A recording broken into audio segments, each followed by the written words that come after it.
Good morning, one and all. It's Dr. Jonathan Ellerby with the Althea Center online live.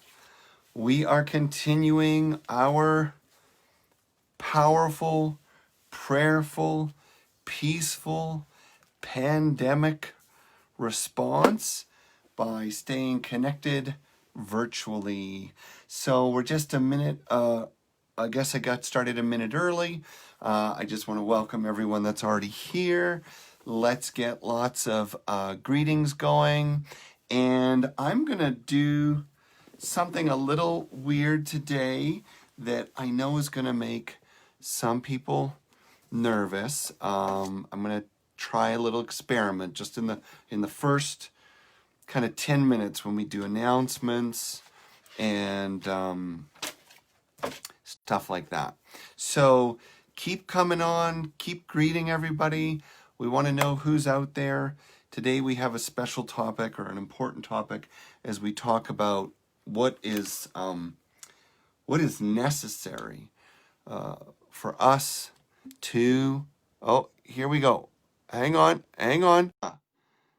Linda Marquez, I am attempting to bring you on camera. Linda, I am attempting to bring you on camera. If you can see this, then join me. I've never done this before. It's a new Facebook feature. Carrie. Oh, all right, Carrie. I didn't get Linda. Carrie, you're out there in California. Come online with me. I want to see if we can make this happen. Good morning, Vicki. Good morning, Barbara. Carrie in California, you know who you are. I have sent you an invitation to join me on camera. It's just a new feature. It may not work. Nobody may actually get this. But it looks like a lot of you have the capacity to join me. So it's only one at a time. We've never done this before. I'm just going to let this continue to go to Carrie. We'll see if she gets the invite. Ned, good to see you. Catherine, good morning. I think I know you from Instagram. Catherine, Linda, sorry you tried but couldn't join. That's okay. It's an experiment. Ben, if you can hear me, the video is on. Oh, the guest declined my live. Carrie, I know you're out there. You know, I'm just being playful. We're still in the first 5 minutes of our time together, so no hard feelings, anybody here. We're just getting in the room, seeing all the greetings. Ben, I don't think anyone else is having trouble with the video. Maybe you want to go out and come back in. Oh, Carrie got the invite but won't let me join. Okay. So I'm going to stop inviting people, but I am going to try to figure out what it takes to let people in the future. It's a fun new feature, and maybe that's one of the ways we can do our guests in the future. So as people are logging in, I'm going to start getting into the announcements. Julie Jensen, good to see you. Hang on, I just dropped my announcements on the floor. Oy. Here they are.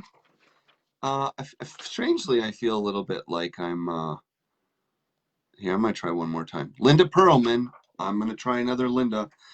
Strangely, I feel like this is turning into like a news program or something. Hey, Ginny Castleberry, howdy.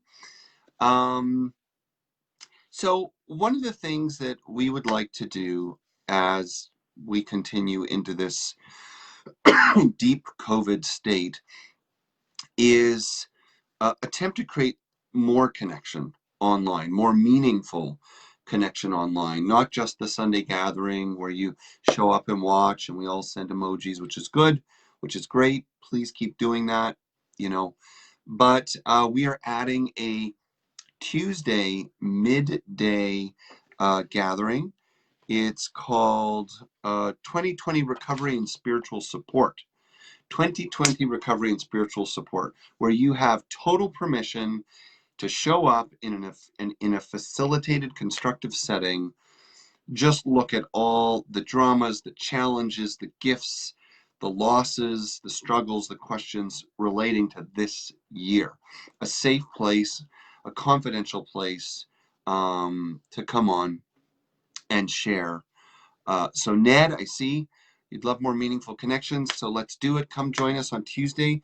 Now, I appreciate that two of our live things, we have a Zoom group Thursdays at 11, and then we have Tuesdays, I think it's noon. It's in the newsletter and it's on our website. They're both free. We of course, we love and accept your donations, but they're both available to anyone. And we want them to be interactive. The thing I was going to say is I appreciate they're during the day. Some of you are still working. Some of your workplaces have not closed down. But as we know, the COVID rates in this country are now actually much higher than they've ever been. The hospitalization rates are now high again, and in some places higher than they've ever been. So, excuse me. So, join us. Now, I just got a little message. Carrie Freeman, come on in. I think I did it. Come on in. I just need your patience this morning, folks. We're just playing with some new stuff, and we'll still be rolling on time. Don't worry, don't worry. At any rate, I'm drawing your attention to our gathering, 2020 Recovery and Spiritual Support, new on Tuesdays. It starts this Tuesday. Go to our website. Class section will show you everything. Tuesday evening, we have a paid class. These spiritual experience classes, by the way, I have to say, have been really wonderful. 7:30 to 8:30, we usually go about 10 minutes over, but we pick up a specific type of spiritual experience, and we just look at it for an hour.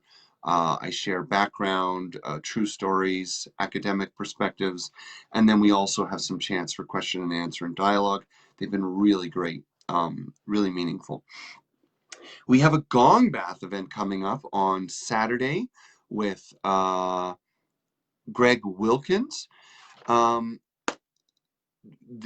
We don't know how many more live events we're going to have at this point.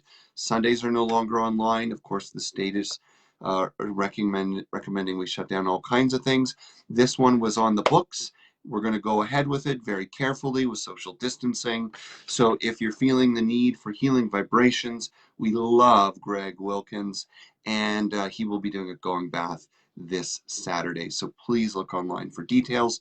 Our explorations group continues on Thursdays. That is a wonderful drop-in group where we explore a theme and share as a community. That's at 11 o'clock.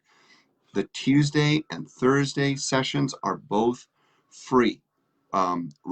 We accept donations gratefully, but those are really all about community connection. Couple more things. There is the link for signing up for the sound bath. Thank you, Susan.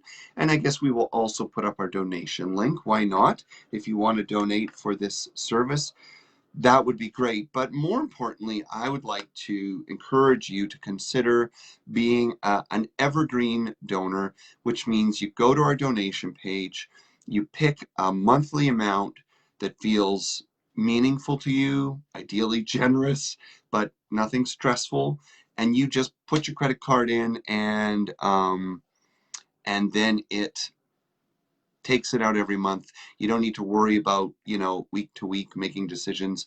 And then what happens for us is we get to build some confidence in knowing how to budget and plan. Carrie, I see your note, but we'll figure this out some other time. I see that I was able to approve you, and I'm just letting the community know that there is a new way that Facebook will allow people to come on with me, and I was hoping to just have a random wonderful friend join me for a moment to say good morning to everyone, but it didn't really work. So Susan, if you're wondering what Carrie was messaging about, I attempted to invite her to join the live video feed, but we'll just let it go. Anyway, there are two other things. So remember, Tuesday, 2020 Recovery and Spiritual Support. Tuesday night, spiritual experience. Gong Bath, Greg Wilkins on Saturday. Explorations Thursday at 11 a.m. Sign up for the Evergreen donations. And here is the most exciting thing. You guys remember that we do an incredible fundraiser every year called Winter's Gift. And Winter's Gift usually happens in the first 2 weeks of December. And during that event, we have 100 people in the dining room, sometimes more. It's like $45. We raise lots of money for the community. People make additional donations. It's a very important fundraiser to meet the end of the year financially strong, but it is a lot of fun, and we have music and great food, and it's not happening this year. So we got to thinking, what could we possibly do to replace this? And let's face it, I got to be honest, the idea of us, having me talk for 20 minutes and then Gonzalo play for 20 minutes while everybody eats a pizza together virtually, that is just not a reasonable replacement. So what we have done is that we have gone ahead and planned something extraordinary, unforgettable, transformative, and powerful for you, for our community, and our world. I'm not exaggerating here. Althea is going to host a transformational summit. We have Greg Braden, New York Times bestselling author. Joan Borisenko, New York Times bestselling author. Matthew Fox, this guy is a legend, Catholic priest, kicked out for teaching that we are fundamentally, spiritually whole and beautiful. New York Times bestselling author, hundreds of thousands of followers. He will be with us as well. New York Times bestselling author, Alberto Violdo. Tammy Simon, the founder and president of Sounds True, phenomenal speaker and talent, best-selling author and award-winning author, Mirabai Starr, myself, Stephen Mitchell, the incredible translator that brings you books like The Enlightened Heart, the Tao Te Ching, literally probably the best mystical translator on the planet. He will be with us. The incredible, legendary Byron Katie. Byron Katie from The Work. She will be live with us. And Mr. Conversations with God himself, Neil Donald Walsh. It is a 2-hour live, incredible event. Get your ticket. We want everyone in our community to attend. Eventually, we will have some scholarship seats, but this is a very special 2-hour event with extraordinary talents. Gonzalo will be providing a 15-minute welcome. So at 6:15, you can get settled. He will be playing live for us. And then at 6:30, I will kick off my interviews with all these legendary talents. Most of them will be live, or many of them will be live on that moment, and then some will be live pre-records that no one will see before the event, and we will be doing those, around the time of the event. For example, Alberto Violdo lives in Santiago, Chile, so he can't join us because he will be sleeping at that time. This is December 10th. December 10th, 6:30 p.m. Go to our website. There's links everywhere for it. And the last thing I want to tell you is that we would like to make this more than a gift to the Althea community. We want the Althea community to make this a gift to the world. And how do you do that? You're going to do that by taking the links and the pictures and all this stuff, and you're going to share it on your social media.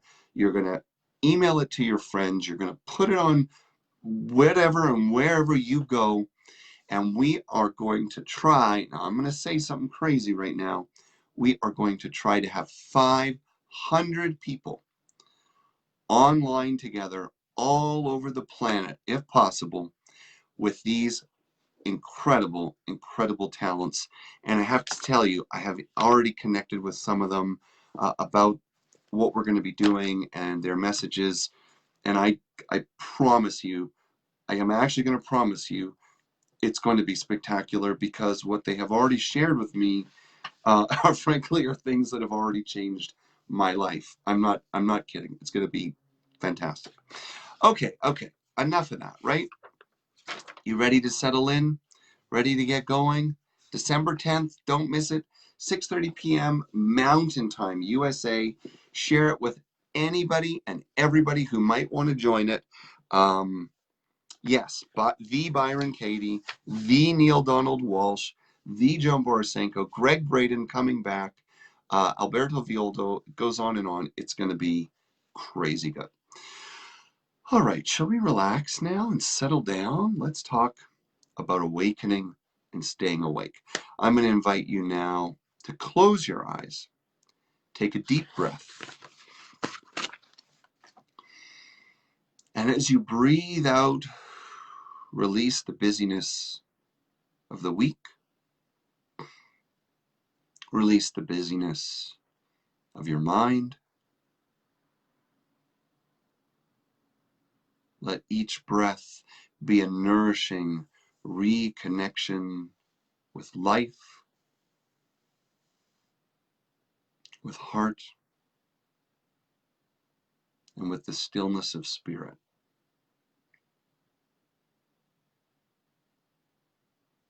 Let each exhale be a letting go. A letting go of what no longer serves, a letting go of what you don't need in the moment, with your eyes closed and your body softening into the seat. Let yourself just breathe into the stillness.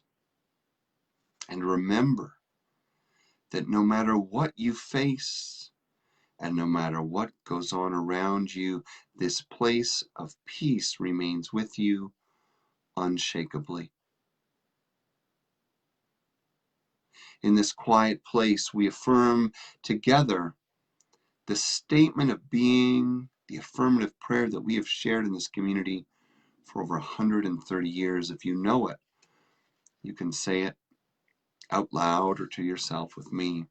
But staying with your eyes closed, let your breath bring you deeper and deeper with each cycle of receiving and letting go. And we feel these words as resonant as truth. God is all, both invisible and invisible, or both invisible and visible, one presence, one mind, one power is all. This one that is all is perfect life, perfect love, and perfect substance. We are the individualized expressions of God and are ever one with this perfect life, perfect love, and perfect substance.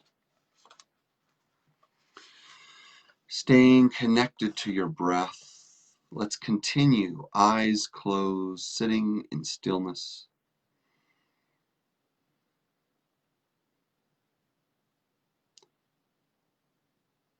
And as you begin to sense the stillness that is within you, that is around you,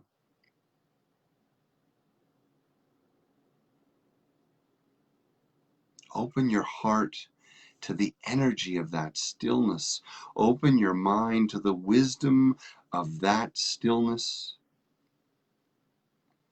For whenever and wherever you connect with the peace of that spaciousness, you are connected with all life.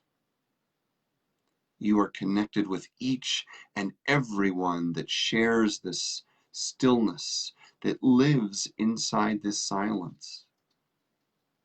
All noise, all complexity, all multiplicity and duality, all things held in spirit. And each one of us no matter where we are watching or listening from, and whether we watch this live together or later, in this moment we are as one. And may our presence together, may our numbers, may our emojis, may our words, may our wishes lift each other up. For we are in a time of great transition, ripe with the power of transformation. But only if we stay awake, only if we want it to be so. And so from this place, I share a poem by Rilke from his Book of Hours. Rilke writes, "You see, I want a lot. Maybe I want it all. The darkness of each endless fall, the shimmering light of each ascent. So many are alive who don't seem to care. Casual, easy, they move in the world as though untouched. But you take pleasure in the faces of those who know they thirst. You cherish those who grip you for survival. You are not dead yet. It's not too late to open your depths by plunging into them and drink in the life that reveals itself quietly there." That is such a beautiful poem. If you have Rilke's Book of Hours, it's poem section 1, poem 14. Rumi writes of this puzzle, this problem of awakening. He says, "The breeze at dawn has secrets to tell you. Don't go back to sleep. You must ask for what you really want. Don't go back to sleep. People are going back and forth across the door sill where the two worlds touch. The door is round and open. Don't go back to sleep."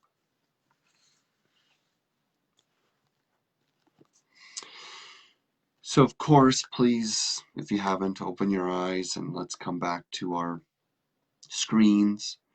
And please continue, if you like, sending the little notes, sending the emojis.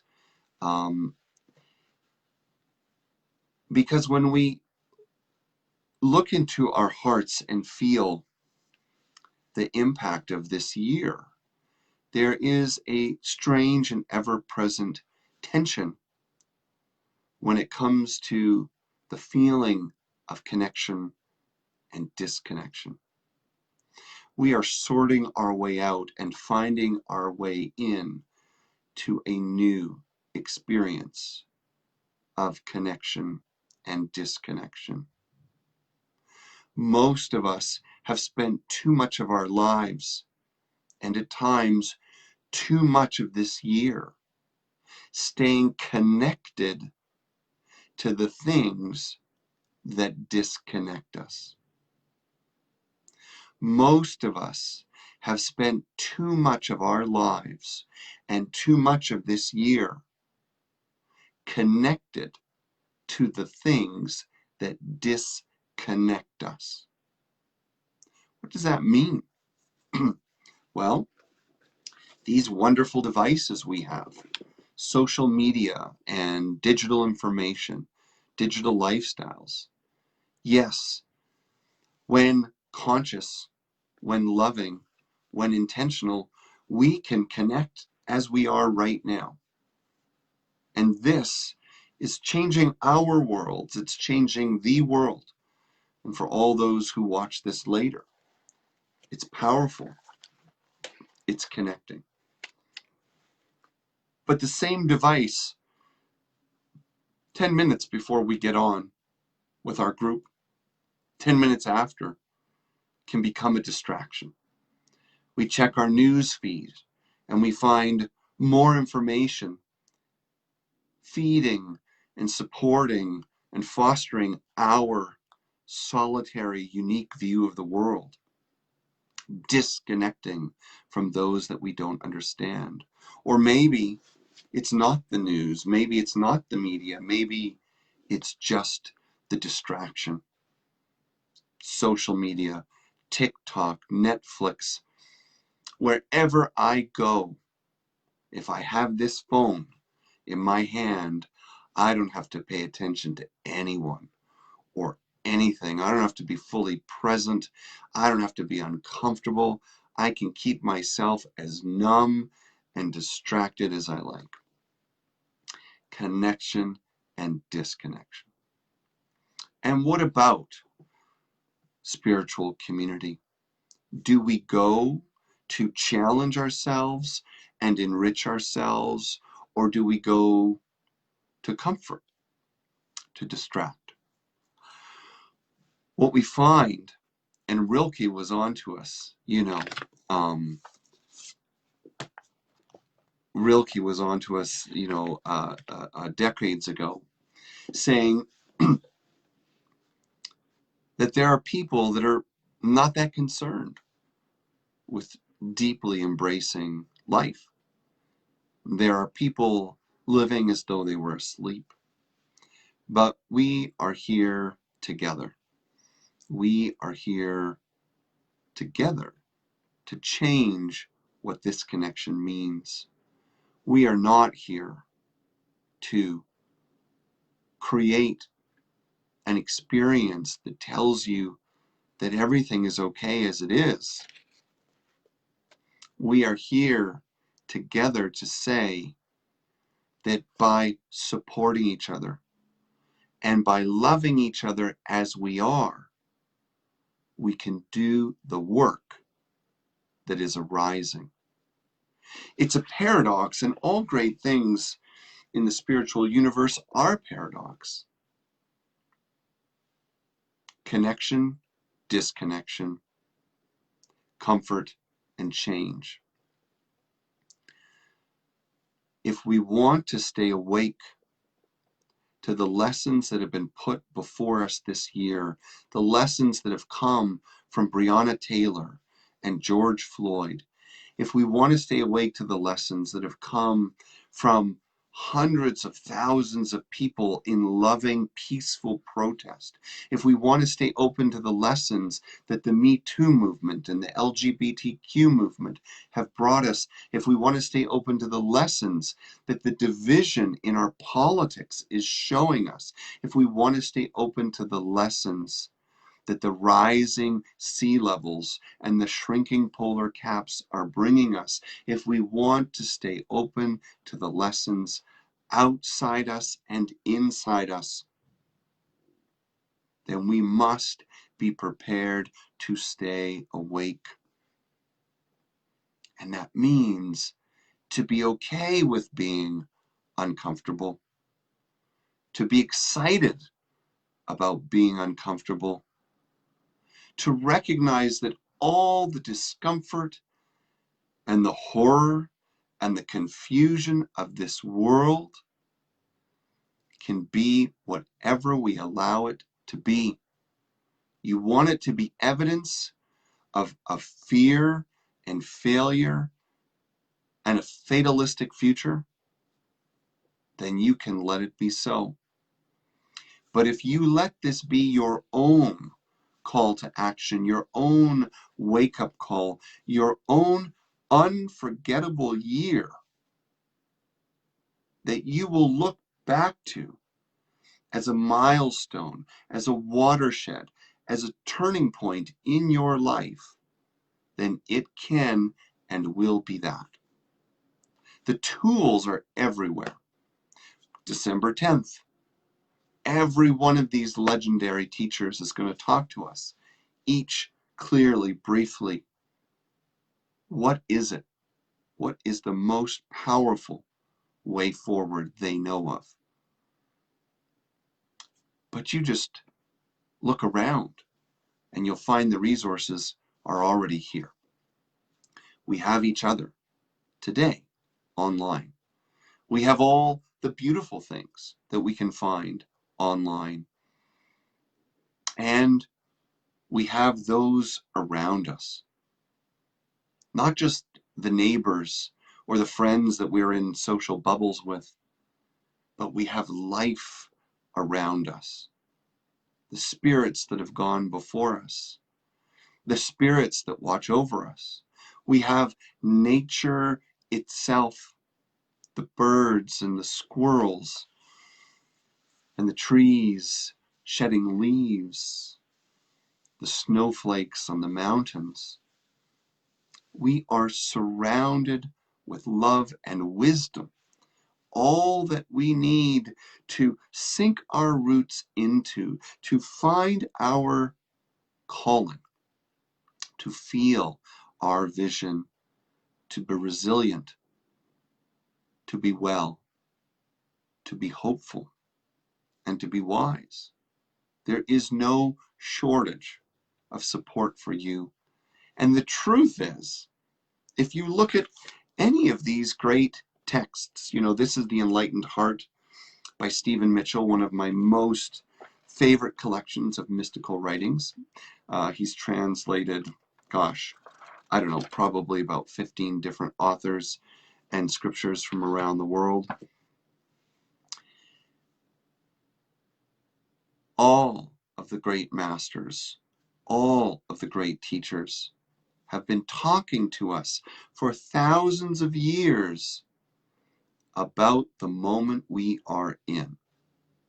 The life of Jesus, the life of the Buddha, Julian of Norwich, whoever you think of, in whatever tradition, Zen, Kabbalah, Sufism, we can list the teachers from Emily Dickinson herself to Hildegard of Bingen to Dogen.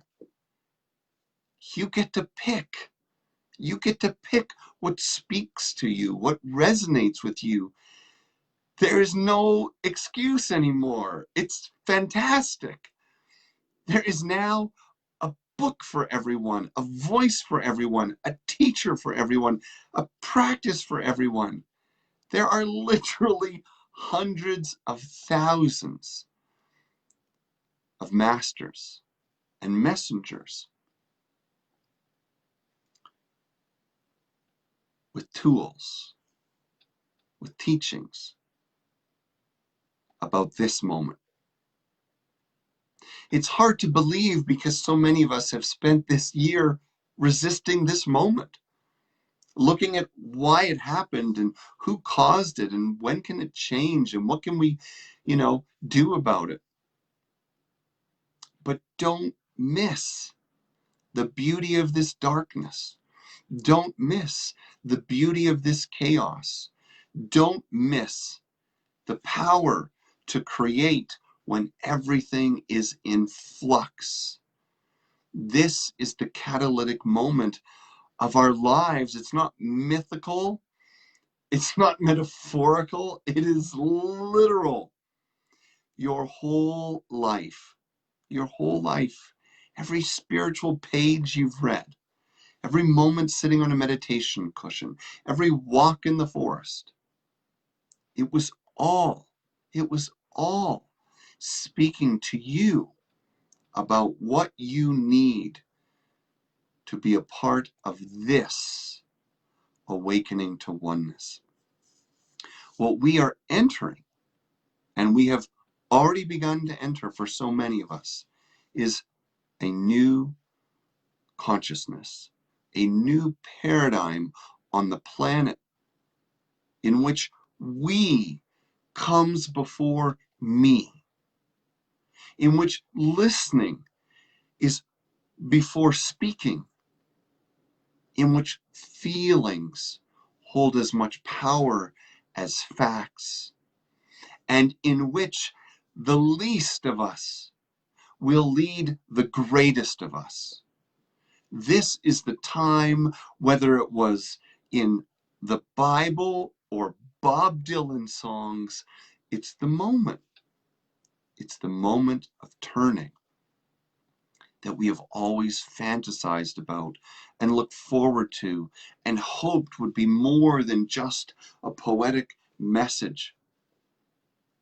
It is as literal as I can possibly tell you that your change in consciousness, your literally you, I keep saying literally because I don't want you to think I'm speaking poetically or emphatically or dramatically. I'm telling you that just as every single vote counted in this election, and if you ever doubted that, I mean, we are counting votes again in certain states because the individual counts matter that much.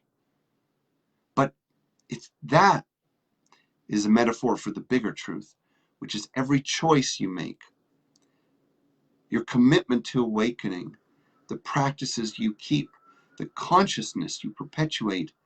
It is shaping our future, and every one of you matters.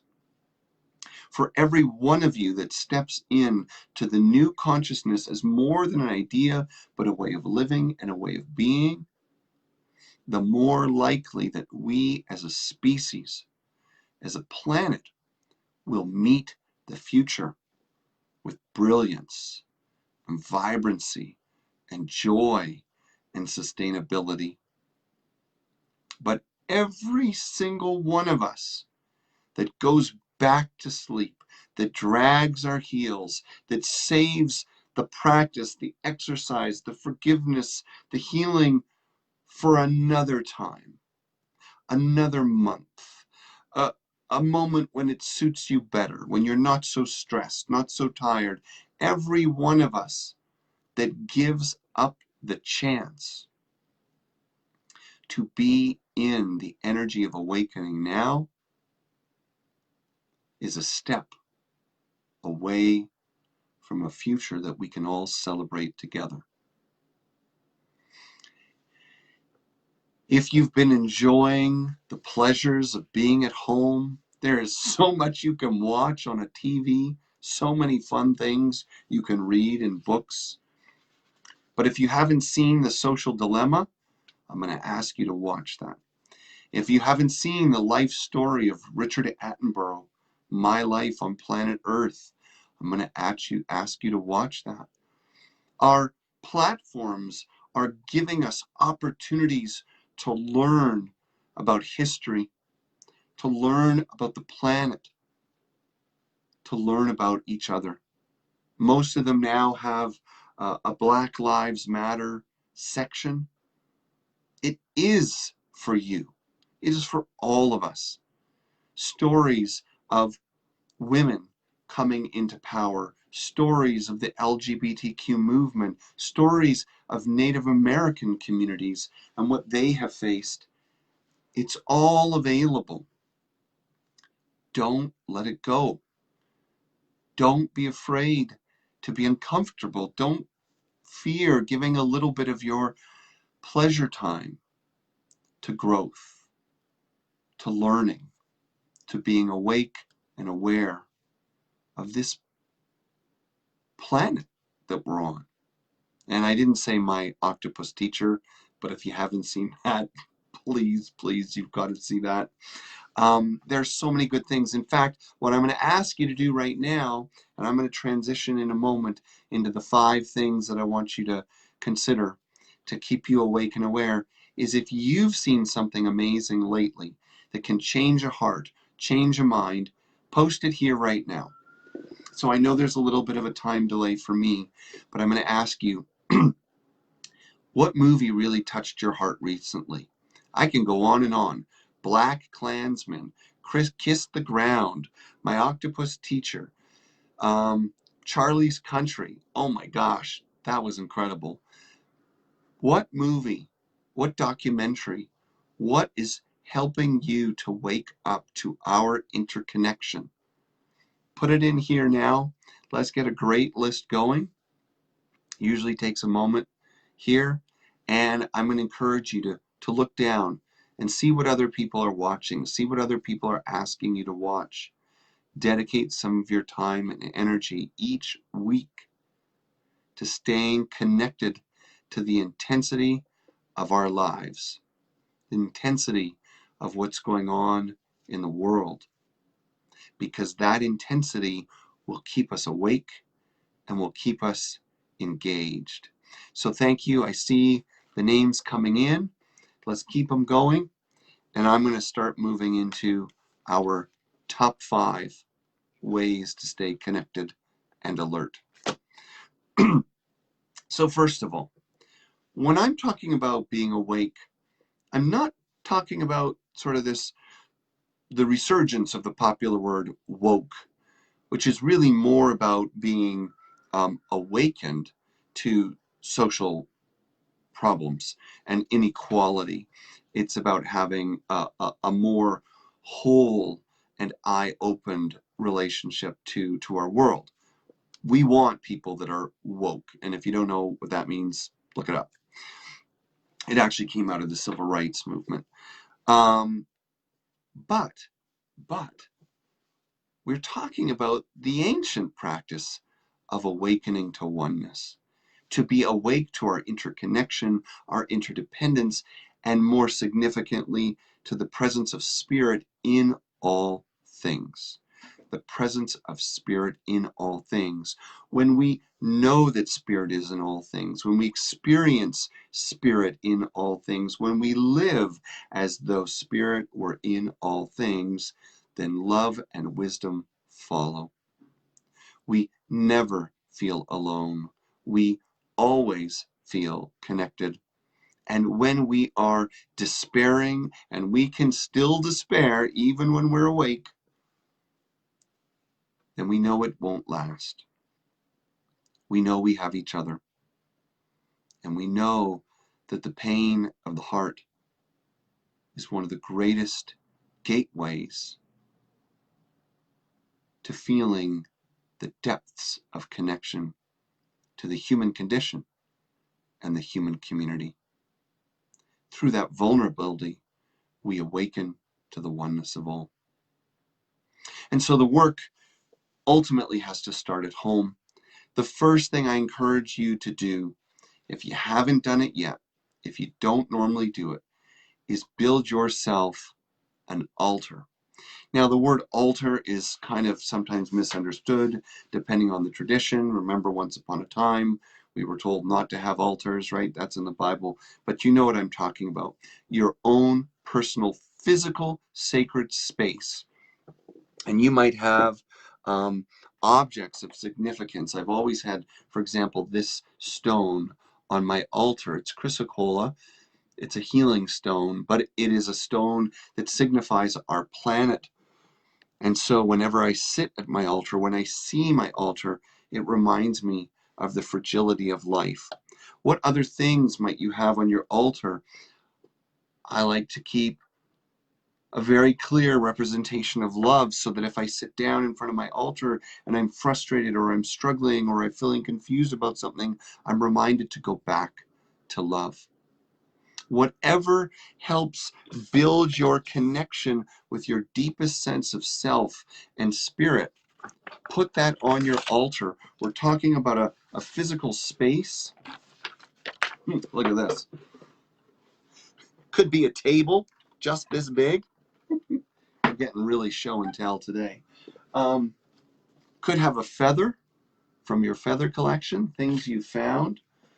Could have candles, should have your smudge bowl, things to purify with, important books that you want to read. Build your altar. Have a physical space in your house, a physical space in your house where you can return again and again and again, to find that when you lose faith, when you lose focus, when you lose balance, it is all represented right there, right before your eyes. You can see it feel it, smell it, touch it, make it interactable. And it doesn't even matter if it makes sense, if it feels right to you. You can have toys on your altar. This really is on my altar. I have a leopard because of a certain significance that creature has for me. I have bones on my altar because it reminds me of death and the fragility of life, and that I should not take a single day for granted, not a single interaction with my children or my wife or with you. None of it is meaningless. I want to savor every day. So have your physical space. It could be as big as a piece of paper. You want to represent the cosmos. You want to represent spirit. You want to represent what gives you strength. And you want to represent what you live for. So maybe there are certain things from this year that you want to put on your altar. You could have a mask on your altar. You could have a picture of George Floyd on your altar. You could have a Black Lives Matter button. You could have your I voted sticker. But you want that to be a microcosm of all that is meaningful, important, supportive, enriching, guiding you right there. And when you're too tired to do your spiritual practice, then that altar will anchor your consciousness in the spirit world, whether you actually sit at it or not. It is not just symbolic, it is energetic, and tend to it. Have a living element. You can bring flowers to it. You can light a candle on it. You can have water on it. So have an altar.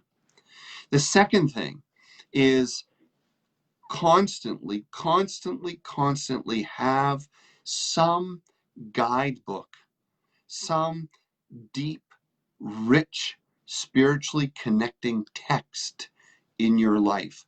And I don't necessarily mean, let's say, a book.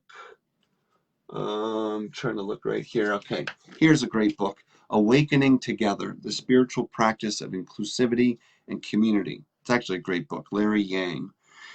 I'm not talking about that kind of reading, though. I'm talking about the things that I brought up earlier.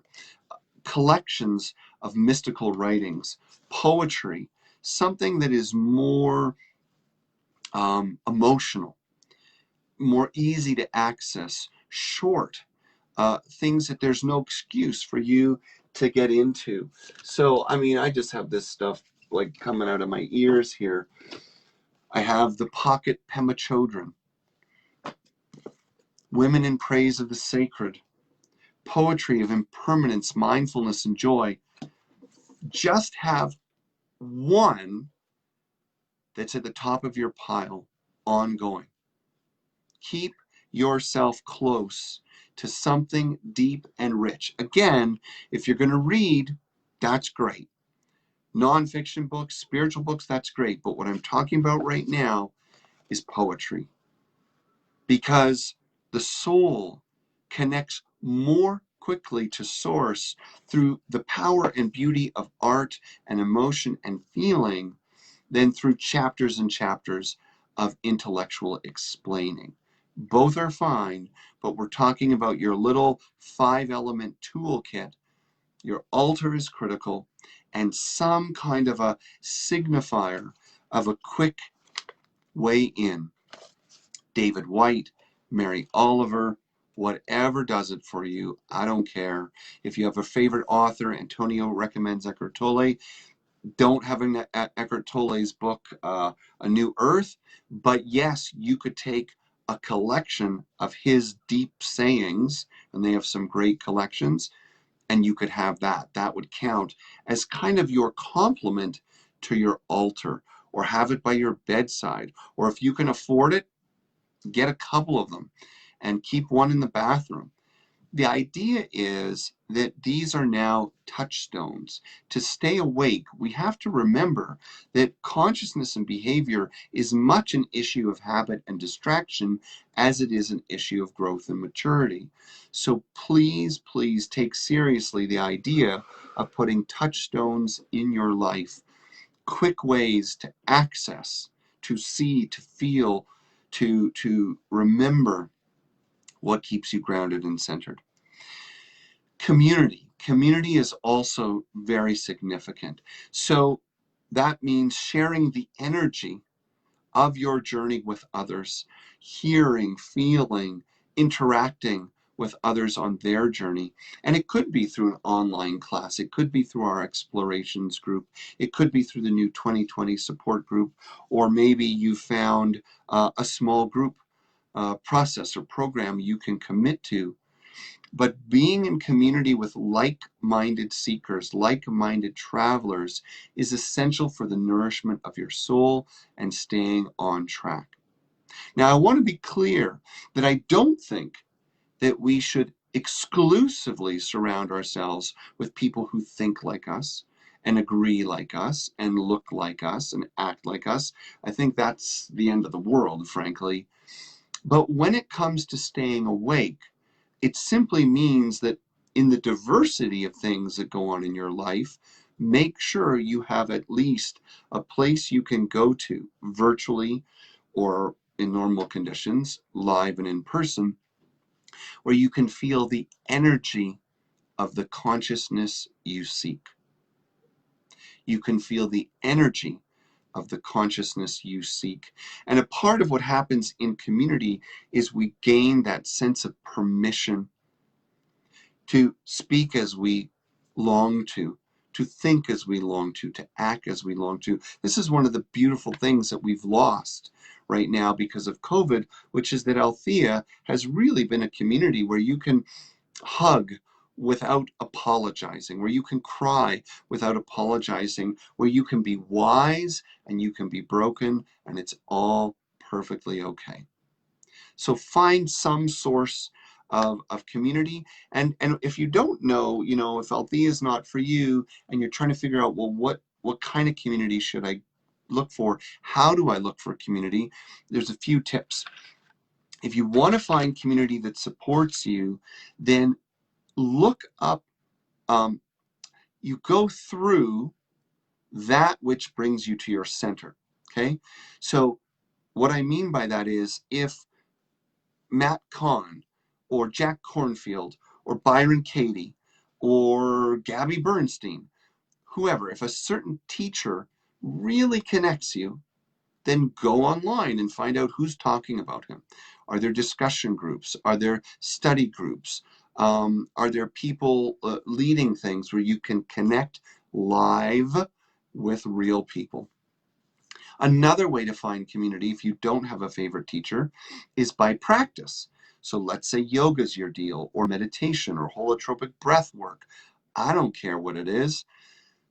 Look that up and look for communities of people that are gathering around the practice that is meaningful for you.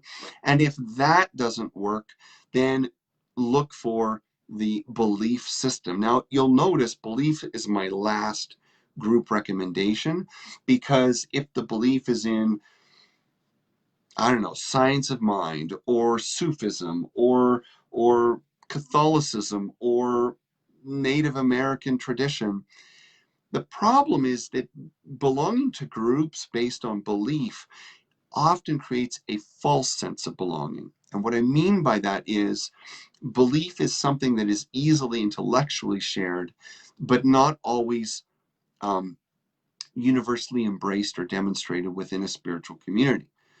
So I'm really big on recommending community that's oriented around practice, connection, healing, the actual work. Belief system can be a little bit of a mixed bag. Now, on the other hand, if you're part of a belief community that then has a subgroup that's oriented around deep work, well, that would be excellent for you right now. Antonio has posted actually the Enneagram Institute's type descriptions, and that's a really fun example, Antonio. I appreciate that. The idea is that if you're at a loss for knowing where to find support for who you are, if that's specifically what you're looking for, then you could use things like the Enneagram or other personality tools to first understand what is going to feed you and then go find it. So thank you for that, brother. That's really cool suggestion. So again, community, build it around something engaged. We have altar, we have your book of choice. It's like your book of the week that goes with you everywhere. It's short, it's powerful. We have community. Then we have service. And service, I want to blur into the category of education. In other words, what wakes you up to our interconnection? What wakes you up to our interconnection? Is it the plight of endangered species? Is it the service of homeless people? Is it financial inequality? I don't really care what it is, but I'd like you to have some kind of a aggravating topic in your life, something that keeps you on the edge of your seat. It's wonderful to know the peace of the world. It's wonderful to feel the beauty of the world. But if we are going to awaken into 2021 and create a radical moment in human history, then we've got to stay on our toes.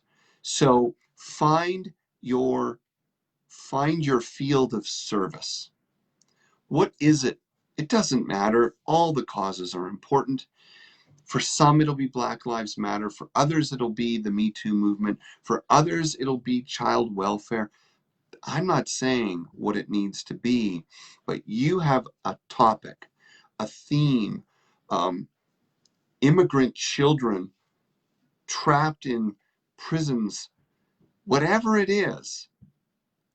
Get on that newsletter list, go to those websites, learn about the issues, and stay involved. Find a way to learn and make a difference. Are you helping them send emails? Have you contacted an organization to ask how you can volunteer? You can't imagine, but if you sit at home wondering, how can I be of service during COVID? You're not really thinking very hard. You're hoping the answer is, well, wait until it's easier. No, you can today, the minute we get off our time together, which is going to be just a few minutes from now, you can find the topic of your choice, the organization of choice, the issue of your choice, and send them a note. How can I help? And if they don't have a way for you to help, go to the next one. There are hundreds of thousands of movements, causes, issues, organizations, and they need you. They need hearts and hands and minds, and that is a beautiful way to stay connected to our interconnection, to feel a sense of purpose, and to live beyond ourselves. So we have your altar, we have your book, we have your community, we have your mode of service, your field of engagement, maybe we could call it that, where you're getting educated about something that you want to see change in this world and you are actually doing something about it. And then finally, make sure that you have your spiritual practice. Ideally, something you do every day. And that could be going to that altar. That could be sitting with the book, reading, and then meditating. It could be sitting with scripture. It could be walking in nature.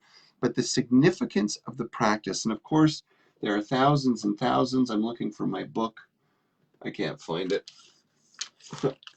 This is a French version of one of my books. I'm looking for Return to the Sacred. If you don't have a practice yet, or you're not doing a practice, all that matters is that you have something in your day that brings you back to the center, to the neutral, universal, God-conscious center that knows that everything that is happening within the Spirit of God. Everything that is going on is happening within the vastness of time. You don't have to be in charge or in control. Find some way to return to that center as an actual structured practice. Not just I do it when I feel like it, or I pray when I'm driving. That's not what I'm talking about. That's great, but that's not what I'm talking about. 30 minutes, 15 minutes, an hour, whatever you can do to regularly return to the same practice. And if you don't like doing the same thing forever, commit to something for 40 days. So set yourself a 40-day practice. 40 days, I'm going to wake up and sit and do breath work. 40 days, I'm going to wake up and do Tai Chi. 40 days before bed, I'm going to do yoga. 40 days, I'm going to go into the forest and sit beneath the tree and watch and listen and do nothing else for 15 minutes. 40 days of spiritual practice. And then if you need to change it or renew it, change it and renew it. So this is what I'm recommending for each and all of us right now. 5 things to keep us awake, engaged, alert, and aware of the depth of our interconnection and the growing roots of our new consciousness. Your altar that makes it physical in time and space and holds that relationship to the spirit world and the world of spirit for you. Your book of the week or the month that keeps you connected. Your community, an actual meaningful group that you are engaged with and sharing your experience with. Your field of engagement, the topic or subject that keeps you awake to the pain and need of the world, and you serve in some way. You learn, you volunteer, whatever you can do. And then finally, that you commit to cycles of 40-day practice. If you have to change them after 40 days, change them.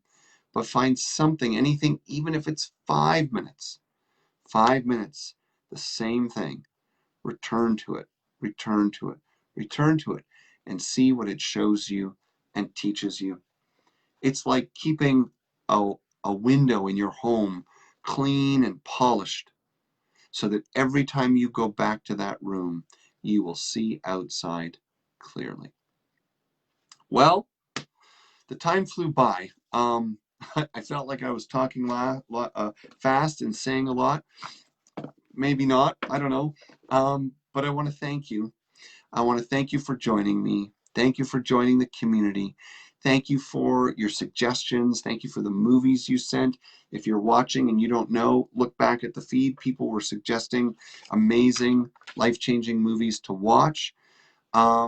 Please, if you can donate, help us to maintain our building, keep our staff, stay strong as a community. Donations are loved and accepted. Consider being an evergreen donor, so you don't even have to think about this when you come to all the classes that we're offering throughout the week. Just set a monthly amount that you give. It truly makes a difference, not just to the organization Althea, but it helps keep us alive and well so that the people who need what we offer can get it. Please remember to check out our website and all the great things we have coming up. The Tuesday 2020 Recovery and Spiritual Support Group at noon, the Thursday Explorations Group, the Tuesday night 11 o'clock, the Gong Bath coming up on Saturday, and of course, we are starting right now as a community to promote the Legends and Luminaries event, sharing, this is no exaggeration, sharing some of the most transformative teachings that you will find in one place this year. Clear, simple, powerful. Actually, 5 of our teachers in the Legends and Luminaries event are on the 2020 Watkins 100 Most Influential Teachers list. And actually, most of them have been on the list at one point or another, with the exception of yours truly. So please help us, support us to get this out to the world. It is a deep dive into the consciousness that we are all working to celebrate and embrace together. Legends and Luminaries, copy the material, send the links, take the URL, send it out to a bunch of your friends. Let's make it something amazing. We can do this. We as a community, 40 of you, just think about it. There's 40 people watching. And if each of you help sign up 10 people, 5 people even, 5 people even, we would have hundreds and hundreds of people sharing in these incredible lessons, moving our culture and our consciousness forward. All right, that's all I got. Let's slow down, let's take a breath, and let's close with a little reading and a prayer. So, thank you again for joining me. Thank you, Susan, who's out there doing all the behind the scenes work. Thank you to our team, Daryl and Aaron, maintaining the building. Thank you to our board, Sarma, and all of our volunteers. Thank you, everyone who's watching. I love you. We're here to support you. And let's close with this moment of reflection and connection. So, wherever you are, I invite you to close your eyes. Take a big breath. Just feel the energy that is moving through you and for you. Return to that stillness where everything that was ever said and everything you might ever need to hear or know lives, waiting. In the stillness, we feel the words of Rilke. You too will find your strength. We who must live in this time cannot imagine how strong you will become. How strange, how surprising, yet familiar as yesterday. We will sense you like a fragrance from a nearby garden and watch you move through our days like a shaft of sunlight in a sick room. We will not be herded into churches, for you are not made by the crowd. You who meet us in our solitude, we are cradled close in your hands and lavishly flung forth. From this place, dear Spirit, we are united in a prayer of love for each and everyone who hears this message, this voice, for each and everyone on this planet and worlds beyond.